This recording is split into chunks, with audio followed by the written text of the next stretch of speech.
What's up, everyone? It's Chris. Um, I'm here to give you a couple of predictions, a little bit of analysis about some of the fights going up this weekend. Disclaimer ahead of time, though, on the HBO Boxing After Dark card, I'm not very familiar with a couple of the fighters, so, but I'm just going to talk about, the guys I do know, what I have seen, and who I think is going to win. So, with that being said, first we're going to start off with the it's going on in Germany on Saturday, so it'll probably happen before the fights on HBO, although I don't know if we'll be able to see it or not. But the IBF middleweight title defense of Arthur Abraham against Raul Marquez. Abraham's last fight was the fourth round TKO he had of Edison Miranda, the rematch of their controversial first fight, which Abraham won. The end of this one was the second fight was not controversial at all. Abraham, to my surprise, took care of Miranda pretty easily, and just when he knocked him out, it's definitely a statement. I don't think anyone expected that. So he answered all questions about their first fight definitively. Marquez is coming off a decision win over Giovanni Lorenzo, an undefeated fighter I'd never heard of before or seen. I think he was probably expected to win because Marquez has kind of just not been a consistent fighter, not just in his career, but as far as when he's fought, he's had retirements and layoffs and things like that. But he pulled it through. I saw the fight. I thought it was just kind of an ugly fight. But Raul did what he needed to do to win, although I don't think he won definitively, or decisively. But he did get the decision. To be honest, this fight, it's on pay-per-view.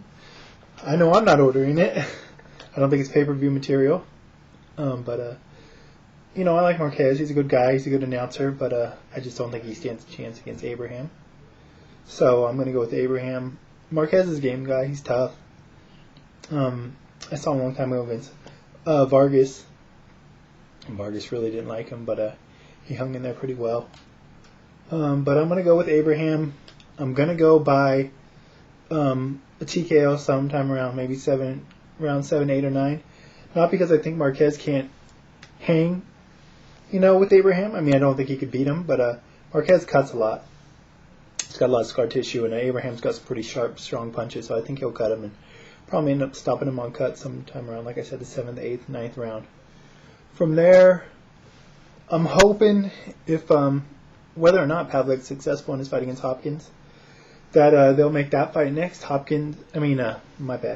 Kelly Pavlik against Arthur Abraham for a unification at 160. I know it's a fight a lot of fans would want to see, so including myself. So hopefully that'll be made sometime next year. And if it does, I'll talk about that fight then. Moving on, HBO Boxing After Dark, Saturday night, triple header. Night of the Rising Stars, I believe it's being labeled. The first fight is Alfredo Angulo versus Andre Serkan. I'm not sure if that's how you pronounce his last name. Angulo's coming off the fight, the TKO win over Richard Gutierrez, which was also on HBO. Good fight. Gutierrez is a tough fighter. He's no, stepping stone. I mean, guys use him to elevate their career, but the guy's a tough fighter. And as a matter of fact, he had Angulo hurt in the round that Angulo ended up knocking him out in. He hurt Angulo, kind of jumped all over him. Got a little over-aggressive, got caught after Angulo had caught his bearings, and Angulo jumped on him, and the ref stopped it. Gutierrez thought it was an early stoppage, I don't know. But Angulo won the fight, so it doesn't really matter from now. Serkan's last fight beat Jesse Feliciano, TKO'd him on ESPN2, saw that fight. Feliciano, tough guy, but limited. And Serkan pretty much had his way with them. I think Feliciano also took the fight last minute. He took a real beating in there. They could have stopped the fight earlier. I think I might have seen Serkan fight once before. I'm not familiar, but he's a tough guy. Angulo's tough. I just think Angulo may be more skilled. And I think he may have more tools.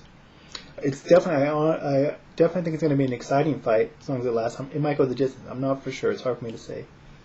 But it's going to be an exciting fight. Good to the throwback days of HBO Boxing After Dark. Young fighters coming up, just putting on good fights, in my opinion.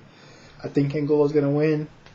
I haven't seen enough of Sircon to really say whether he'll win by TKO or decision, but I think Angulo is going to win. Next fight, Yuriokis, I hope I'm pronouncing that right, Gamboa versus Marcos Ramirez. I've never seen Ramirez fight. He's undefeated at 25-0.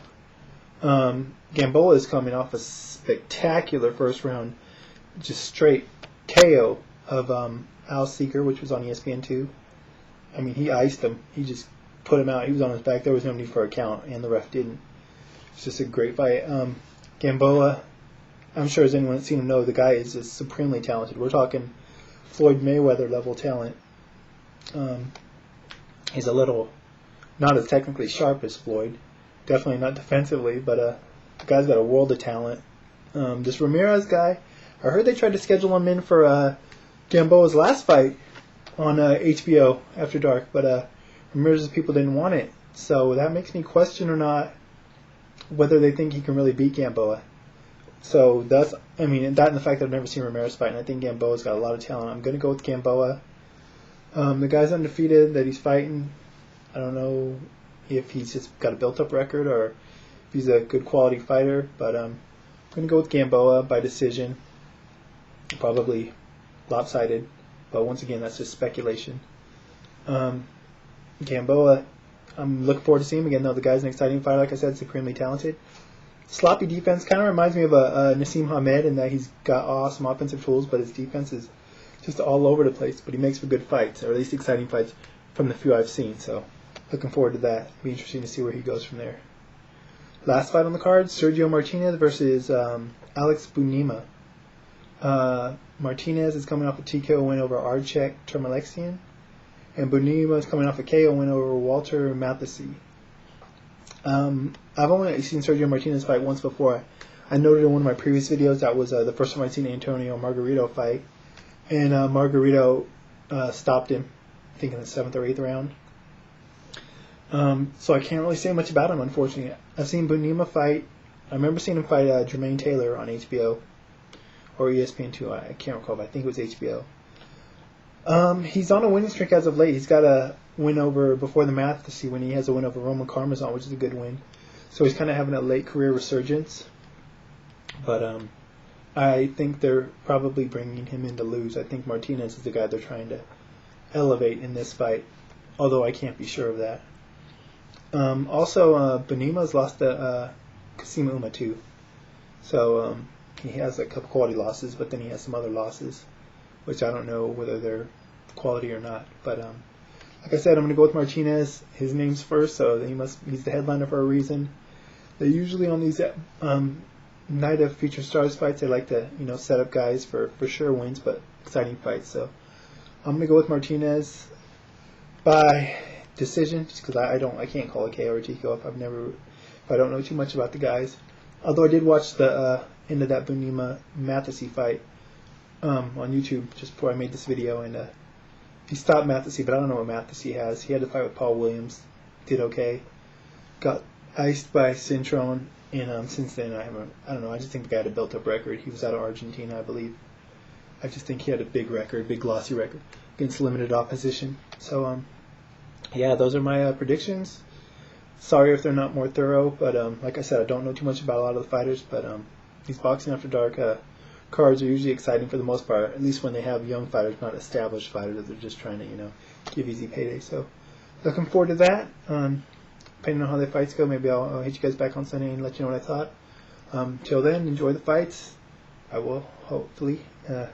Alright, I'm out. Bye.